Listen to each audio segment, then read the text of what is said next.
Hello friends, income tax के cases की series में आज जो केस हम लोग डिस्कस करेंगे उस केस का नाम है हमूजा consultants versus assistant commissioner of income tax. ये केस 451 आईटीआर पेज नंबर 77 पर रिपोर्ट हुआ। मैटर बॉम्बे हाई कोर्ट ने डिसाइड किया और इस केस को जो डिस्कस करने का जो मेन लॉजिक है वो ये लॉजिक है कि इस केस के अंदर एसएससी की हाई पिच असेसमेंट की गई और जब एसएससी ने उसके अगेंस्ट स्टे मांगा तो एसएससी को स्टे नहीं दिया गया। केस के फैक्ट्स इस तरीके से हैं। ये केस असेसमेंट ईयर 17-18 से बिलोंग करता है। इस केस के अंदर एसएससी ने अपनी इनकम टैक्स की रिटर्न फाइल करी और उस इनकम टैक्स की रिटर्न के अंदर जो एसएससी ने अपनी इनकम दिखाई वो करीबन 68 करोड़ रुपए की इनकम दिखाई और 39 करोड़ की एग्जेम्प्ट इनकम क्लेम करी। एसएससी को जो ये एग्जेम्प्ट इनकम थी ये लॉन्ग टर्म शेयर्स पर कैपिटल गेन हुआ था, लेकिन जब एसएससी ने अपनी रिटर्न फाइल करी तो इस इनकम को सेक्शन 10 सबसेक्शन 38 में दिखाने की बजाय सेक्शन 10 सबसेक्शन 34 में गलती से दिखा दिया। ये एसएससी के पार्ट पे एक एरर थी। जब असेसमेंट प्रोसीडिंग्स चल रही थी तो असेसिंग ऑफिसर साहब ने इस एग्जेम्प्ट इनकम के बारे में जब इंक्वायरी की तो एसएससी ने ये कहा कि ये मेरी लॉन्ग टर्म शेयर्स को बेच करके जो इनकम है वो है और ये मेरी इनकम एग्जेम्प्ट है। लेकिन असेसिंग ऑफिसर ने ये कहा कि वो इनकम एग्जेम्प्ट सेक्शन 10 सबसेक्शन 38 के अंदर होती है, लेकिन आपने इसको सेक्शन 10 सबसेक्शन 34 के अंदर दिखाया है। और ये कहकर के उन्होंने एक हाई पिच असेसमेंट जिसके अंदर एसएससी की 461 करोड़ रुपए की एडिशन कर दी। एसएससी इस एडिशन के अगेंस्ट अपील में गया और अपील में जाने के बाद असेसिंग ऑफिसर को स्टे एप्लीकेशन फाइल करी, क्योंकि ये जो डिमांड क्रिएट की गई थी ये खाली एक सेक्शन की वजह से की गई थी, तो इसलिए असेसिंग ऑफिसर ने भी उसके ऊपर 6 महीने का ब्लैंकेट स्टे दे दिया।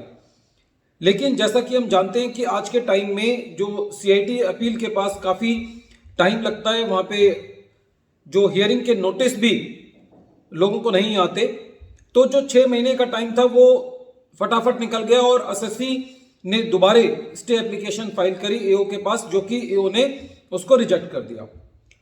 एसएससी ने सीआईटी अपील के पास रूल 46A के अंदर कुछ एडिशनल डॉक्यूमेंट सबमिट भी किए थे, एडिशनल एविडेंस सबमिट किया था। क्योंकि वो अपील पे सुनवाई नहीं हो रही थी तो वो एडिशनल एविडेंस सबमिट होने का भी कोई प्रश्न नहीं था। पूरे नट शेल में एसएससी की जो स्टे की एप्लीकेशन है उसको एक्सेप्ट नहीं किया गया, इसलिए एसएससी जो है वो हाई कोर्ट में रिट पिटीशन के अंदर गया और ये कहा कि मुझे जो है वो पूरा स्टे मिलना चाहिए।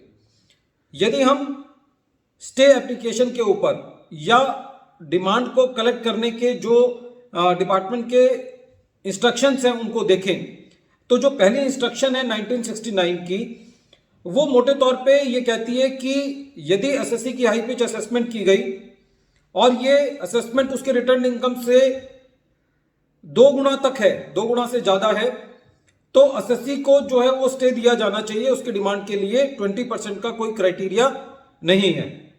बाद में ये इंस्ट्रक्शन 1993 के अंदर इसको सुपरसीड कर दिया गया और ये कहा गया कि यदि एसएससी स्टे की एप्लीकेशन लगाता है तो असेसिंग ऑफिसर उसको सुनेगा और यदि एसएससी उससे सेटिस्फाई नहीं है तो जो उसकी हायर अथॉरिटी है वो हस्तक्षेप कर सकती है और एक्सेप्शनल केसेस के अंदर हस्तक्षेप करेगी।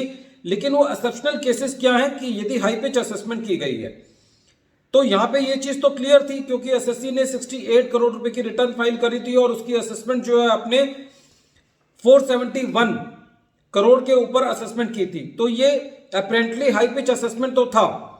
और दूसरा कोर्ट का ये कहना था कि जब एसएससी अपील कराने के लिए तैयार है, उसने अपने सारे डॉक्यूमेंट्स दे दिए हैं, तो आप उसकी अपील सुने।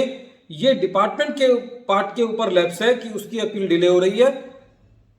कोर्ट ने ये दिशा निर्देश दिए कि एसएससी की अपील जो है वो 3 महीने के अंदर डिसाइड की जाए और जब तक उसकी एप्लीकेशन पर जो स्टे ऑफ डिमांड की एप्लीकेशन है उसके ऊपर स्टे लगाया जाए। फ्रेंड्स, ये केस बहुत इंपॉर्टेंट है क्योंकि जैसा कि हम जानते हैं कि फेसलेस के अंदर एसएससी अपनी बात जितनी अच्छे तरीके से फिजिकल अपीयरेंस में रख पाता था वो अब नहीं रख पाता। असेसिंग ऑफिसर्स के लिए भी काफ़ी मुश्किल की बात है कि उनके पास इतने सारे डॉक्यूमेंट्स होते हैं और उनके पास जो टाइम पीरियड है वो बहुत कम होता है असेसमेंट करने के लिए। तो जो असेसमेंट की क्वालिटी है वो इतनी अच्छी नहीं है जो कि पहले हुआ करती थी, जिसकी वजह से काफ़ी सारी डिमांड्स क्रिएट हो रही हैं। तो ऐसी परिस्थिति के अंदर कुछ केसेस ऐसे होते हैं जहां पे एसएससी को पूरा का पूरा स्टे मिलना चाहिए, जहां पे उसका पूरा केस बनता है। तो ये केस उन केसेस को डील करने के लिए बहुत ही इंपॉर्टेंट है। वीडियो के अंत में एक बार फिर मैं केस का नाम रिपीट कर रहा हूं। केस का नाम है हमूजा consultants versus assistant commissioner of income tax और ये केस 451 ITR पेज नंबर 77 पर रिपोर्ट हुआ। मैटर बॉम्बे हाई कोर्ट ने डिसाइड किया।